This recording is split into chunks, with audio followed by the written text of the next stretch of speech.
Hello my students, हमने last video lecture में कुछ न्यूमेरिकल्स देखा था regarding the losses and efficiency. हम लोग फिर से कुछ न्यूमेरिकल प्रॉब्लम्स देख रहे हैं।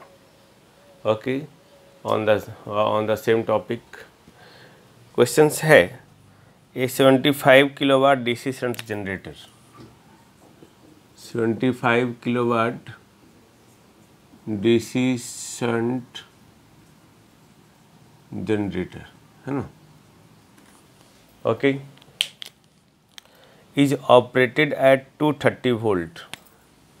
तो ये आउटपुट हो गया हमारा 75 किलोवाट 230 वोल्ट पे ऑपरेट हो रहा है। The rotational losses are W 1810 watt है। Rotational this one. Shunt field circuit draw 5.35 ampere. तो शंट फील्ड सर्किट ड्रॉ कौन सा current ISH 5.35 ampere. Armature circuit has a resistance of 0.035 RA 0.035 ohm and brush voltage drop is 2.2 volt. Brush voltage drop is 2.2 volt. Calculate first losses, total losses. Okay. Second, efficiency at rated load.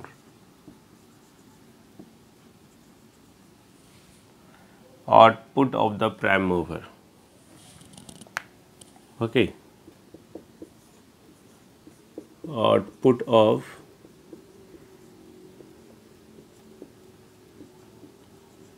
prime mover, ये question है हमारा।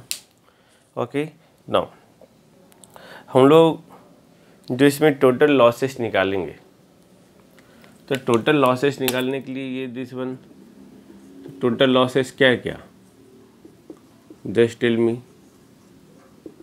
सबसे पहले brush के corresponding losses है ना। तो brush में कौन सा करंट फ्लो कर रहा है, आर्मेचर करंट, ये एक लॉसेस हो गया। आई थिंक नो प्रॉब्लम नहीं। फिर आर्मेचर सर्किट के कोरस्पॉन्डिंग लॉसेस है ना, डीसी जनरेटर हमारा।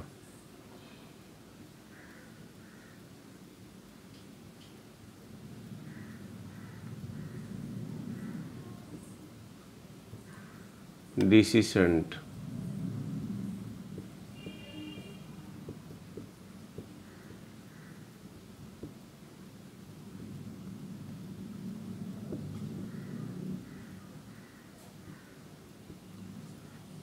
यही है हमारा। तो इसके कोरस्पॉन्डिंग लॉसेस हो गया, फिर इसके कोरस्पॉन्डिंग लॉसेस हो गया है ना। अब फिर इसके कोरस्पॉन्डिंग लॉसेस हो गया,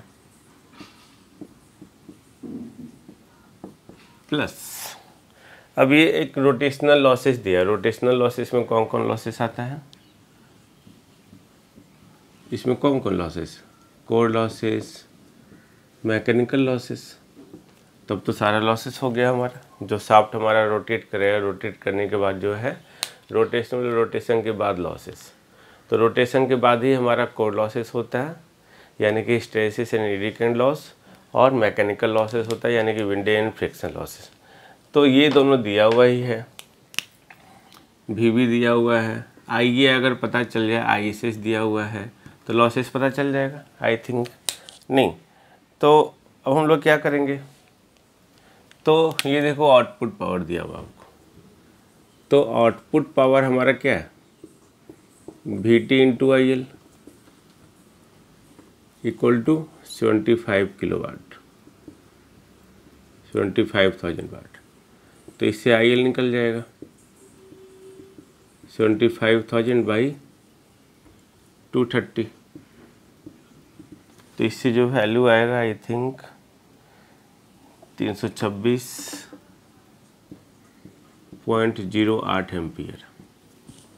तो IL पता चल गया, तो IA पता चल जाएगा, IA equal to IL plus ISH तो IL 326.08 प्लस 5.35 एम्पियर।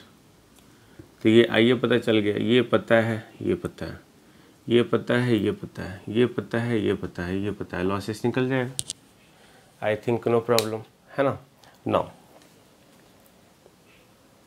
अब इसमें इफ़िशियंसी पूछ रहा है, तो इफ़िशियंसी जो रेटेड लोड का है, यानी कि जो भी हम लोग बात कर रहे हैं अभी, output by output plus total losses. तो टोटल लॉसेस हम लोग को पता चल गया, आउटपुट पता है, तो इफ़िशियंसी भी निकल जाएगा इन परसेंटेज। नहीं, अब पूछ रहे हैं output of the prime mover. Okay, output of the prime mover, output of the prime mover, ये है ना प्राइम मूवर का आउटपुट। ये क्या था एक्चुअली, ये था,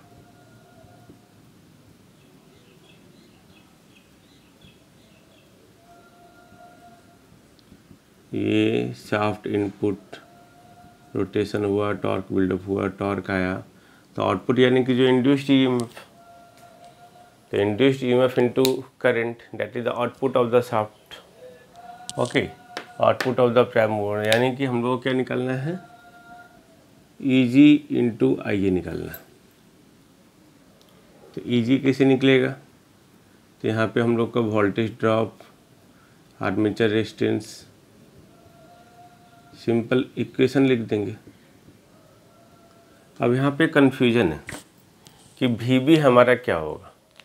VB चूँकि 2 ब्रश का वोल्टेज दिया हुआ है, तो 2.2 वोल्ट जो है हम लोग जानते हैं कि ब्रश के क्रॉस नियर अबाउट जो वोल्टेज ड्रॉप होता है वो 0.8 या 1 वोल्ट होता है।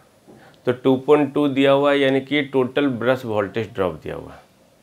नोट्स में आपका जो है 2 से मल्टीप्लाई किया हुआ है वो गलत है ना। तो उसमें हम लोग जो है रेक्टिफाई कर लेंगे, 2 इंटू VB नहीं होगा, सिर्फ VB होगा। क्योंकि VB 2.2 यहाँ पे कॉमन सेंस हम लोग देखेंगे, क्योंकि हम लोग ने स्टडी किया है जब ब्रश पढ़ रहे थे कि ब्रश वोल्टेज ड्रॉप जो होगा इस ब्रश के कॉरस्पॉन्डिंग वो 0.8 होगा या 1 वोल्ट होगा। तो 2.2 दिया हुआ है, तो 2.2 इंटू 4.4 वोल्ट नहीं हो सकता। Got it. तो ये हमारा हो गया। तब हम लोग के EG निकालना फोकस हो गया। तो EG minus EG plus IARA नहीं plus VB plus VT equal to 0। तो क्या EG नहीं निकल जाएगा, VT plus IARA plus VB, ये निकल गया, ये निकल गया। IA तो हम लोगों को पता ही है ना। तो EG इंटू IA, ये टोटल आपका प्राइम मूवर का आउटपुट हो गया, है ना। प्राइम मूवर यही है, उसका आउटपुट यानी कि हमारा DC जनरेटर में इनपुट, और वो इनपुट हमारा आउटपुट हमारा क्या, इलेक्ट्रोमैग्नेटिक पावर। तो इनपुट भी इलेक्ट्रोमैग्नेटिक पावर, आप पावर इक्वेशन देख सकते हैं, है ना। EG into IA, got it. तो ये हमारा एक न्यूमेरिकल वो, इसको रब करते हैं, दूसरा देखते हैं। प्रॉब्लम क्या रहा है, a long shunt DC compound generator, long shunt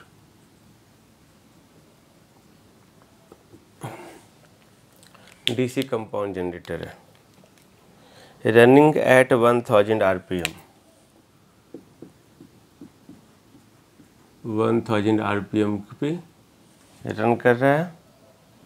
supplies 20 kV eight है 20 kV at a terminal voltage of 220 volt. Okay, तो सप्लाईज 20 kV, यानी कि हमारा ये क्या हो गया, output power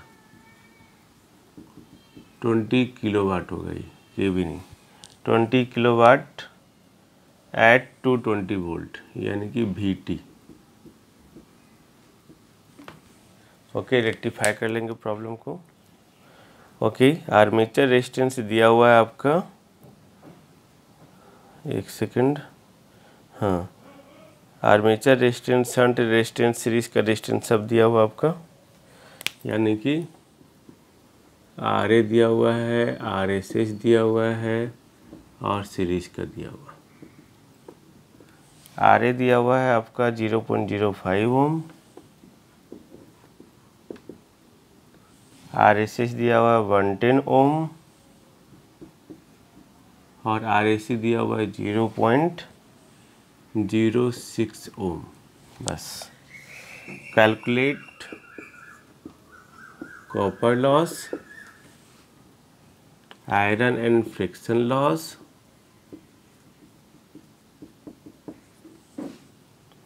torque exerted by prime mover, यानी कि TA निकालना। ओके, ये क्वेश्चन है हमारा। ओके, तब हम लोग इसमें देख क्या रहे हैं, सिंपल कि हम लोगों को कॉपर लॉस निकालना है। लॉन्ग शंट कंपाउंड जनरेटर है, तो कॉपर लॉस के लिए तो हम लोग को जो है, जो भी आर्मेचर सर्किट के रेसिस्टेंस के कॉरस्पॉन्डिंग ये लॉन्ग शंट है ना, तो ये सीरीज, ये brush voltage drop, armature resistance, EMF induced, ये हो गया लॉन्ग शंट। तो लॉन्ग शंट में कौन कौन सा वाइंडिंग हो गया? अब लॉन्ग शंट में हो गया shunt field winding RSH, series field winding RSC, armature resistance RA, brush voltage drop VB। Okay, तो कॉपर लॉस निकालना है। जो यहाँ ब्रश के बारे में नहीं दिया है तो आप इसको हटा सकते हैं, ये क्वेश्चन का अंडरस्टूड पॉइंट। तो सोचो कॉपर लॉस हमारा क्या क्या होगा। इसमें करंट फ्लो कर रहा है IA, इसमें करंट फ्लो करेगा IA ही, तो IA square RA, IA square RAC, इसमें ISH, ISH स्क्वायर RSH, यही है ना। तो IA अगर पता चल गया, ISH पता चल जाए, तो ये तो तीनों रेजिस्टेंस पता है ही।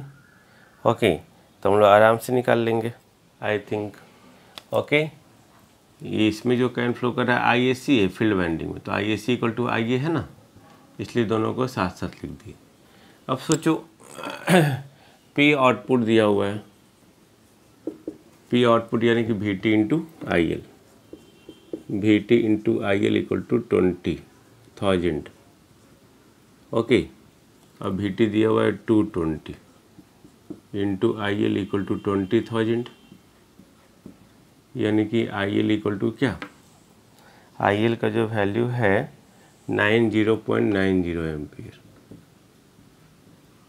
ओके, फिर VT equal to ISH into RSH। हम लोग ऐसा क्यों कर रहे हैं, इस IA को निकालने के लिए। तो VT हो गया 220, ISH RSH हो गया 110, यानी कि ISH क्या हो गया 220/110, 2 एम्पियर। तो IA इक्वल टू हो गया IL प्लस ISH, तो दोनों को जोड़ देंगे तो क्या हो जाएगा 92.90 एम्पियर। तो IA पता है, RA पता है, IA पता है, ISC पता है, IC पता है, RSH पता है, निकल जाएगा, है ना। तो इसको जब आप पुटअप करेंगे तो टोटल वैल्यू आ रहा है इसमें 1389, चेक कर लेंगे, ज़रूरी नहीं है सही हो, 0.3451 वाट। ये आ गया कॉपर लॉसेस। अब हम लोग को core loss and friction losses find out करना, आयरन एंड फ्रिक्शन लॉसेस, है ना। तो ये कैसे फाइंड आउट होगा? तो नेक्स्ट जो हमको लोग पता करना है ये, यानी core loss and friction losses, यानी कि रोटेशनल लॉसेस। तो अब सोचो हमारा जो इनपुट पावर होगा इलेक्ट्रिकल पावर, वो आउटपुट प्लस लॉसेस होगा। तो इनपुट पावर हमारा क्या है, electromagnetic power Eg into IA, output power हमारा VTIL है, लॉसेस हमारा हो गया टोटल कॉपर लॉसेस, हम लोग इसको कंसिडर कर लिए कॉपर लॉसेस। अब क्या बचा, core losses plus friction and windage losses, जो भी है ये हमको फाइंड आउट करना है। ये फाइंड आउट कर लिए, अगर Eg पता चल जाए, IA पता है, VT पता है, IL पता है, अगर Eg पता चल जाए तो ये निकल जाएगा, यही हम लोग को फाइंड आउट करना, टोटल लॉसेस में। इसके अलावा कोई लॉसेस नहीं है हमारे पास, है ना। तो ये कॉमन सेंस लगाना है न्यूमेरिकल प्रॉब्लम में कि हम लोग इसको कैसे कैलकुलेट कर सकते हैं। Got it. यहाँ विंडेज लॉस नहीं फाइंड आउट करना है, विंडेज लॉस नेग्लेक्टेबल है, यानी कि इसमें विंडेज लॉस भी आएगा, ओके। बट ये फाइंड आउट करने बोल रहा है core loss and friction losses. तो फ्रिक्शन लॉस जो है वो विंडेज लॉस ही है एक तरह का, air friction losses windage loss है ना। फ्रिक्शन लॉस हो गया वो आपका बॉल बेयरिंग का फ्रिक्शन, एयर का फ्रिक्शन हो गया वो भी विंडेज लॉसेस है। तो फ्रिक्शन को कंबाइंडली यहाँ पे बोल दिया गया। तब अगर ईजी पता चल जाए हम लोग को, तो ईजी तो पता चल ही जाना है। कैसे पता चलेगा ईजी भाई? ईजी पता चल जाएगा इक्वेशन से। ये हमारा ईजी हो गया। तो minus EG plus IG R A plus IG R S C भी लिख सकते हैं आप, plus V T equal to 0। तो ई ए इक्वल टू क्या हो गया? E A equal to this one. V T पता है, आई ए पता है, आर एस सी पता है, आई ए पता है, आर ए पता है। तो ईजी निकल जाएगा। तो ईजी आई थिंक निकला हुआ है 230.219, 230.219। तो ईजी पता चल गया, ये पता चल गया, सारा पुट कर दिए, ये निकल जाएगा core losses and friction losses. अब आपको पूछ क्या रहा है भाई? अब आपको पूछ रहा है टॉर्क। तो टॉर्क जो है वो क्या है एक्चुअली? टॉर्क जो भी इलेक्ट्रोमैग्नेटिक पावर है, ओके, यानी कि ईजी इंटू आई ए। ये इलेक्ट्रोमैग्नेटिक पावर टॉर्क के कारण आ रहा है, अभी हम दिखाए थे आपको, नहीं दिस वन।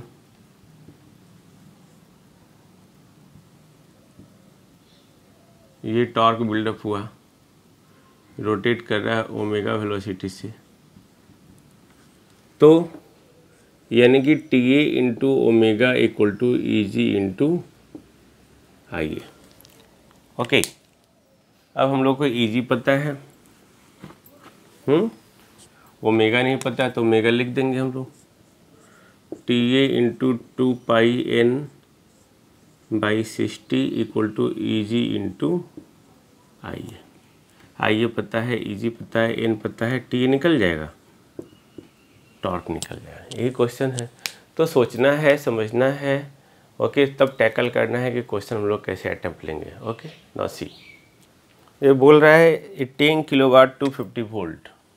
10 किलोवाट यानी कि आउटपुट, 250 वोल्ट यानी कि terminal voltage, okay. 6 poles, DC shunt generator runs at 1000 RPM, 1000 RPM, okay. When delivered full load, the armature है 534 lap connected conductor, lap winding है, 534 कंडक्टर है, okay. Full load copper losses, full load copper losses ये दिया हुआ है 0.64 kilowatt, 0.64 kilowatt. Total brush voltage drop equal to 1 volt. Determine the flux per pole, flux per पोल निकालना है, और neglect the shunt current, यानी कि ISS को 0 रखना है। सही है ना। तो अब सोचो ये सब आपको दिया हुआ है, तो सबसे पहले फाई का हमको कहाँ मिलेगा? इस इक्वेशन में E G equal to N P Z 5/60 है। तो लैप होने के कारण A equal to P equal to 60, N पता है, पी पता है, जेड पता है, ए पता है, फाई नहीं पता, ई जी नहीं पता। तो ई जी हम लोग को निकालना होगा। ई जी डीसी शंट जनरेटर है, डीसी शंट जनरेटर है, तो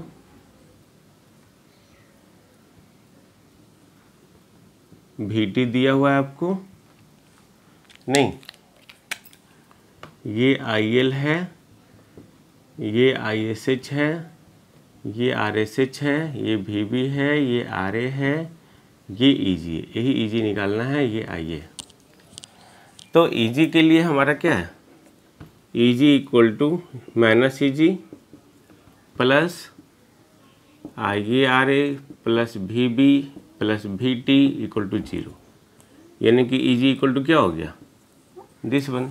तो Vt अगर पता है हमको, Vt पता है, Vb भी पता है, Ia नहीं पता है और Ra नहीं पता है, निकालना होगा। तो IaRa कैसे निकालेंगे, Ia निकलेगा इससे, देखो P equal to output power VTIL equal to 10 kilowatt, तो IL equal to 10,000 by 250 volt, यानी कि 40 एम्पियर। अब चूँकि ISS 0 दिया हुआ है तो ये तो 0, यानी कि ये ओपन हो गया, सिंपल हम लोग ये कर सकते हैं ना। तो जब ये ओपन हो गया तो IA इक्वल टू क्या हो जाएगा, IL, चूँकि ISH हमारा नेगलेक्ट है, क्लियर, तो ये नेगलेक्ट है तो equal to IL equal to 40 ampere. तो ये पता चल गया। अगर RA पता चल जाए तब तो ये निकलेगा। तो उसके लिए फुल लोड कॉपर लॉसेस दिया हुआ है, IA square RA plus ISH square RSH, लेकिन ISH को हम लोगों को नेगलेक्ट कर देना है, तो ये नेगलेक्ट, तो जो ये बचा ये बचा, तो ये हो गया 0.64 इंटू 10⁻³ IA पता चल गया 40 होल स्क्वायर इंटू RA, तो इससे RA निकल जाएगा।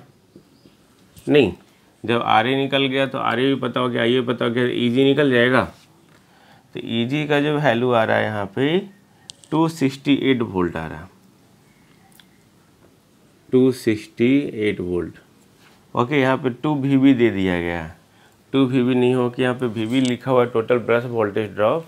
ओके, तो ये 1 ही वोल्ट होगा।